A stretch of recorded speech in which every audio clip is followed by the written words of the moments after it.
Dear students, welcome to my channel TCP academy. Video को देखने से पहले कृपया चैनल को सब्सक्राइब कर लीजिए और वीडियो को शेयर कीजिए। डियर स्टूडेंट्स, यह वीडियो बहुत ही महत्वपूर्ण है।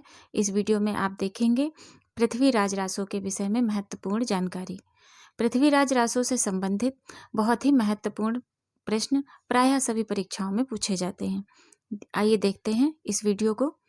वीरगाथा काल का प्रसिद्ध प्रबंध काव्य पृथ्वीराज रासो है। वीरगाथा काल का प्रसिद्ध प्रबंध काव्य पृथ्वीराज रासो है। पृथ्वीराज रासो क्या है? एक प्रबंध काव्य है जिसे आचार्य रामचंद्र शुक्ल ने हिंदी का प्रथम महाकाव्य माना है। आचार्य रामचंद्र शुक्ल के अनुसार पृथ्वीराज रासो हिंदी का प्रथम महाकाव्य है और इसके पृथ्वीराज रासो के जो रचयिता हैं, जिन्होंने पृथ्वीराज रासो को लिखा है, चंद्रबरदाई को हिंदी का प्रथम कवि माना है। पृथ्वीराज रासो के अब तक 4 संस्करण प्रसिद्ध हैं। सबसे ज्यादा पृथ्वीराज रासो के 4 संस्करण प्रसिद्ध हैं। सबसे जो पृथ्वीराज रासो का सबसे बड़ा संस्करण जो है, उसका प्रकाशन नागरी प्रचारणी सभा काशी से हुआ है। इसकी हस्तलिखित पृथ्वीराज रासो की हाथ से लिखी हुई जो प्रतियां हैं, वो उदयपुर के संग्रहालय में सुरक्षित हैं। नागरी प्रचारणी सभा ने 1585 ईस्वी में लिखित प्रति के आधार पर रासो का संपादन कराया था। नागरी प्रचारणी सभा ने 1585 में जो हाथ से लिखी हुई जो प्रतियां हैं, उसके आधार पर रासो का संपादन कराया था। इस संस्करण में 69 समय हैं जिन्हें खंड में विभाजित किया गया है। 69 समय या खंड हैं तथा इस संस्करण में जो ये सबसे बड़ा संस्करण है, इस संस्करण में 16,306 छंद हैं। द्वितीय रूप में जो पृथ्वीराज रासो है उपलब्ध है, द्वितीय रूप में जो है उसमें 7,000 छंदों का काव्य ये माना जाता है, जो द्वितीय रूप में उपलब्ध हुआ है।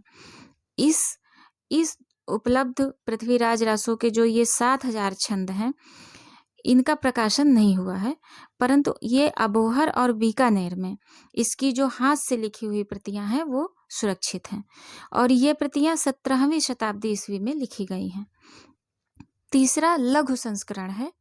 तीसरा जो संस्करण है वो छोटा संस्करण है। इसमें 3,502 छंदों का है ये संस्करण, जिसमें 19 समय या खंड हैं। इस संस्करण की हस्तलिखित प्रतियां, इस संस्करण की हाथ से लिखी हुई जो प्रतियां हैं वो बीकानेर में सुरक्षित हैं। अब भी चौथा संस्करण सबसे छोटा है, जिसमें केवल 1300 छंद पाए जाते हैं। इसी चौथे संस्करण को दशरथ शर्मा सहित कुछ विद्वान मूल रासो मानते हैं। दशरथ शर्मा सहित कुछ विद्वानों का मत है कि यही मूल रासो है। डॉक्टर हजारी प्रसाद द्विवेदी ने पृथ्वीराज रासो को शुक शुकी संवाद के रूप में माना है। प्रायः यह प्रश्न बहुत पूछा जाता है कि पृथ्वीराज रासो को शुक शुकी संवाद किसने कहा है, तो इसको डॉक्टर हजारी प्रसाद द्विवेदी ने कहा है। पृथ्वीराज रासो को शुक शुकी संवाद के रूप में रचित माना है। चंद्रबरदाई महाराज पृथ्वीराज चौहान के दरबारी कवि थे और चंद्रबरदाई की भाषा को भाषा शास्त्रियों ने पिंगल कहा है। चंद्रबरदाई ने पृथ्वीराज रासो में महाराज पृथ्वीराज व उनकी प्रेमिका संयोगिता के परिणय तथा युद्ध का वर्णन किया है। चंद्रबरदाई पृथ्वीराज के राजकवि ही नहीं थे, उनके मित्र और उनके सामंत भी थे। चंद्रबरदाई खड़ भाषा, व्याकरण, काव्य, साहित्य, छंदशास्त्र, ज्योतिष, पुराण, नाटक आदि अनेक भाषाओं में भी पारंगत थे।